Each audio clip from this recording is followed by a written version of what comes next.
Rikthehemi përsëri në ditar, do të ndalemi në këto momente përsëri në fushat, do të shkojmë në Dibër, në qarkun e Dibrës, nuk e di ku ndodhet konkretisht, zoti Basir Çollaku, kandidat për Aleancën për Shqipërinë Madhështore. Mirë se vjen, faleminderit shumë për kohë, shoh që je në makinë dhe ke ndaluar. Besoj minutat fushatës që po ja u marrim. Faleminderit.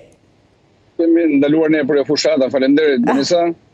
Ndodhem aktualisht në zonën e Bashkisë Klos, në njësinë administrative Suç, më saktë, në një periudhë duke shkuar banesë në banesë, duke takuar me qytetarët, duke takuar me banorët, dhe duke dëgjuar ata, duke dëgjuar për shumë gjëra. Po qënë ke me makinë, zoti Çollaku, kjo do thotë që ka rrugë për të shkuar dhe për të udhëtuar, sepse shumë e morën me shaka atë videon e zotit Mziu, drejtuesit tuaj politik, kur este edhe me kal në disa zona se thanë nuk ka rrugë dhe nuk ka infrastrukturë për t'i kur as në këmbë as me makinë. Denisa, ju më keni njoftuar që mund ta kemi këtë lidhje para 4 orë, dhe unë kam pasur mundësinë për aq orë të gjej një vend ku ka rrugë. Po të më kishit thonë më vonë, mbasi të isha ose në kal ose në këmbë, duke lidhur telefonin një pemë.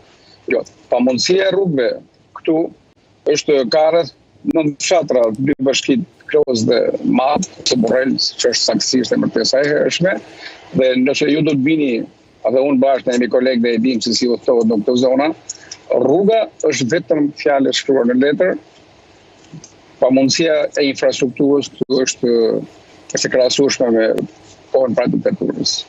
Mungesa e vëmendjes, mungesa e rrugëve. Ka diçka të re që kemi realist tek e fundit. Të dyja bashkitë nuk kanë lënë makinë institucionale, bashkiake, bizneseve. I kanë nxjerrë gjitha në rrugë, kanë marrë lopatë, shata, kazma, nuk e bërë patërdir, që po e gjenë gjithë të zhavor, gjithë të sevda për punën, është biblike, po të thuash, këta tani nuk flenë më. Kanë fjetur 12 vjetë, kanë fjetur nuk e di se sa muaj dhe mira orë pa fund. Dhe janë zgjuar kanë dashurit madhe të shtrojnë çdo rrugë, çdo cep, çdo borë, çdo lagje, me zhavor, me hepur, me dras, me çdo gjë të mundshme në asete publike, duke kushtruar një turisti të çdo forme, të çdo dimensioni, mbi banorët, mbi qytetarët, edhe pse që t'i lejojnë sërish të bëjnë të njëjtën gjë pas një muaj, 2 muaj, disa vitesh.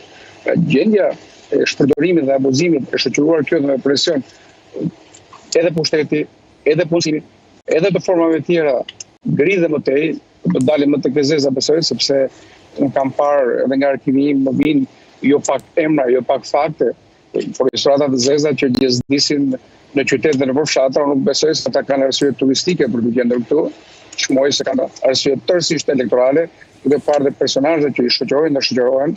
Është koha e bërjes gati të zarfave, kanë nisur në kjo histori, e po përpiqemi që të dokumentojmë rastet se aty me gjithë vështirësinë, sepse hetimi financiar nuk mund të sjellë dot edhe struktura e posaçme në kohë reale për të bërë le të themi një ndalim apo parandalim, ndërsa mundësitë tona infrastrukturore, sepse duhet të ketë formën e kërkuar nga ligji për ta përcjellë, për ta denoncuar, për të saktësuar momentin që u ndalet tek denoncimi i zotit Mziu edhe tek ecjet me kuaj në rrugë apo tek shtrimet e paligjshme. Ka mashtrime, ka tabela, ka vetëm hidhet, standard jo, abuzime po, vjedhje po, nuk e di se çfarë duhet quhet. Është e vështirë të gjesh diçka të ligjshme në këtë periudhë, në ato vende ku ne kemi shkelur.